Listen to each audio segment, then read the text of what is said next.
Hello dear friend, let's discuss this question. A block of mass 2 kg is pulled up on a smooth incline of angle 30 degree with the horizontal. जब smooth बोल दिया है तो हमें friction के बारे में कुछ नहीं सोचना. If the block moves with an acceleration of 2 meter per second square, then the average power. इस वर्ड को हम ध्यान से समझेंगे. Average power हमें निकालना है. Deliver in 4 seconds after the motion start. यानी कि पहले एक inclined surface बना लेते हैं. इस तरह से कोई इंक्लाइंड सरफेस है और हम ऑब्जेक्ट को ऊपर ले जा रहे हैं, और जब ये ऊपर जा रहा है तो इसमें एक्सेलरेशन कितना है 2 मीटर पर सेकंड स्क्वायर का, और इसका जो मास है वो हमें गिवन है 2 kg. इसके अलावा जो एंगल ऑफ इंक्लिनेशन है थीटा वो यहाँ पर है 30 डिग्री. तो यहाँ पर इसका जो वेट होगा, वेट इक्वल टू mg होता है, वो होगा टुवर्ड्स दी अर्थ यानी कि mg. अब ये एक वेक्टर क्वांटिटी है वेट, तो इसके दो कंपोनेंट होंगे, एक तो इस तरफ और एक नीचे की तरफ. ठीक है, जैसे कोई वेक्टर है a, अगर वो थीटा एंगल बना रहा है इससे, तो इधर वाला कंपोनेंट हो जाता है a cos थीटा, इससे एंगल थीटा बन रहा है, और दूसरा हो जाता है a sin थीटा. ऐसे ही ये वाला कंपोनेंट आ जाएगा mg sin थीटा, जो कि यहाँ पर नॉर्मल रिएक्शन को बैलेंस करेगा, और ये आएगा mg sin थीटा. अभी जो mg sin थीटा है नीचे की तरफ इसको लाने की कोशिश करेगा, तो हमें इससे ज्यादा फोर्स ऊपर की तरफ लगानी पड़ेगी ताकि ये ऊपर मूव करे. अब हमेशा यहाँ पर जब भी इस तरह की प्रॉब्लम होती है तो हम लगाते हैं न्यूटन सेकंड लॉ, जो कि ये कहता है जो भी नेट फोर्स है वो मास इनटू एक्सेलरेशन के इक्वल होती है. अब मैं इस पर कुछ फोर्स लगा रहा हूँ F. अच्छा, ये सब मैं कर क्यों रहा हूँ? क्योंकि देखो हमें पावर निकालनी है. पावर का फॉर्मूला होता है, अगर चलो पहले पावर के बारे में आपको बता देता हूँ, उसके बाद यहाँ पर कहानी में आएंगे. पावर होता है, एवरेज पावर का फॉर्मूला होता है वर्क डन अपॉन में time. So it is the rate of doing work if an agent does work W in the time t, मतलब जैसे यहाँ पर हो सकता है फोर्स करें, then its average power is work done upon में time. तो यहाँ पर हम इसी फॉर्मूले का इस्तेमाल करेंगे इस क्वेश्चन को सोल्व करने के लिए. हमें वर्क डन को टाइम से डिवाइड करना होगा, और वर्क डन का फॉर्मूला आपको पता होगा. वर्क डन होता है F डॉट S, या फिर अगर मान लो एंगल नहीं दिया है, कुछ एंगल की बात नहीं हो रही है, तो work done equal to force into displacement हो जाएगा. ठीक है, पावर एक स्केलर क्वांटिटी है और पावर का डायमेंशन होगा ml² t-3. इसके अलावा पावर की ऐसा यूनिट होती है वाट. इलेक्ट्रिकल पावर की हो या फिर मैकेनिकल पावर, यूनिट क्या होगी वाट. और एक वाट होता है जूल पर सेकंड, यानी कि जूल पर सेकंड और वाट इसकी ऐसा यूनिट हो सकती है. एक हॉर्स पावर में 746 वाट होता है. तो एवरेज पावर का फॉर्मूला क्या, वर्क डन अपॉन में टाइम. अगर हमें इंस्टेंटेनियस पावर पता करनी हो, यानी कि एक पर्टिकुलर इंस्टेंट पर कितनी पावर है, तो उसके लिए हम जैसे power equal to work done upon time था, तो यहाँ पर क्योंकि पर्टिकुलर इंस्टेंट पर निकालना है हमें, तो हम यहाँ पर लिमिट टाइम की ले लेंगे t tends to 0. So it will be equal to dw upon में dt, यानी कि rate of change of work with respect to time. अब we know that if force is variable, तो वर्क डन इक्वल टू होता है F dot dr. अगर force variable है तो मतलब फोर्स अगर टाइम पे डिपेंड कर रही है या फिर पोजीशन पे डिपेंड कर रही है, तब dw को होता है F डॉट dr. तो अगर हम यहाँ पर W की जगह मैं यहाँ पर करके दिखा देता हूँ, d अपॉन में dt, वर्क डन हो जाएगा F dot dr. Let force time पे इंडिपेंडेंट, तो हम इसको बाहर निकाल सकते हैं. It will be equal to dr upon में dt, या फिर F dot dr upon dt होता है वेलोसिटी. तो P इक्वल टू हो जाएगा फॉर्मूला F डॉट v का. लेकिन ध्यान रखें, ये फॉर्मूला हम तब लगाएंगे जब इंस्टेंटेनियस पावर पूछी होगी, और अगर एवरेज पावर पूछी होगी तो हम फॉर्मूला लगाएंगे वर्क डन अपॉन में टाइम. तो फिलहाल इस क्वेश्चन में हमें एवरेज पावर निकालनी है ना, तो इसलिए मैं इसी फॉर्मूला का इस्तेमाल करूंगा. Power equal to work done upon में टाइम. वर्क डन कितना हो जाएगा, फोर्स इंटू में डिस्प्लेसमेंट अपॉन में टाइम t. अब हम जो ये फोर्स लगा रहे हैं इसकी वजह से ऑब्जेक्ट मूव कर रहा है, और डिस्प्लेसमेंट भी इसी तरफ हो रहा है, तो यहाँ पर दोनों के बीच में एंगल कितना हो जाएगा 0 डिग्री, cos 0 डिग्री अपॉन में टाइम. तो पावर इक्वल टू कितना हो जाएगा F इंटू में डिस्प्लेसमेंट अपॉन में टाइम t. देखो हमें टाइम पता है, डिस्प्लेसमेंट हम निकालेंगे, फोर्स निकालनी पड़ेगी हमें. तो मैंने बताया कि summation of all the forces is equal to mass into acceleration.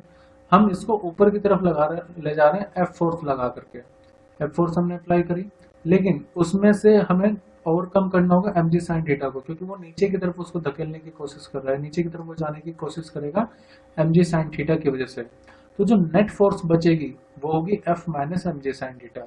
और हमेशा नेट फोर्स को हम किसके बराबर रखते हैं, मास इनटू एक्सेलरेशन के.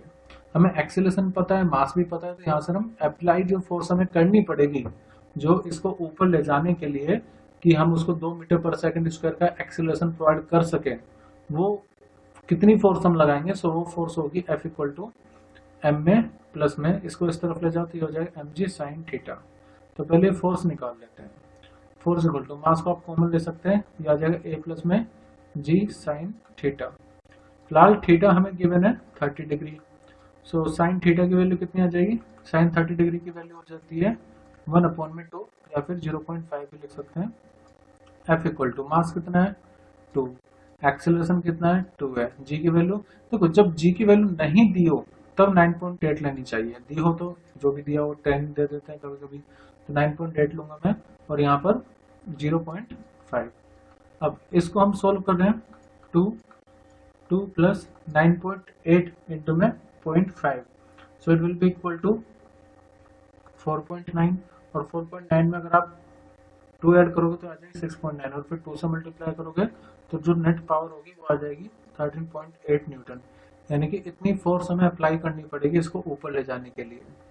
अब इसके बाद हम निकाल लेते हैं, हमें एवरेज पावर निकालना है ना। एवरेज पावर का फॉर्मूला क्या होता है, वर्क डन अपॉन टाइम। मैंने लिख लिया वर्क डन को फोर्स इनटू डिस्प्लेसमेंट अपॉन में टाइम टी।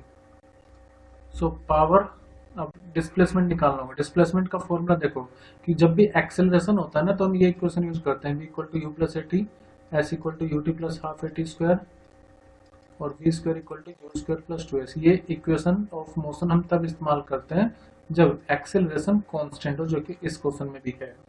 एक्सेलरेशन कांस्टेंट है यहाँ पर 2 मीटर पर सेकंड स्क्वायर। तो डिस्प्लेसमेंट निकालने के लिए क्योंकि हमें टाइम पता है इनिशियल वेलोसिटी 0 होगी तो हम इस इक्वेशन का यूज कर लेंगे।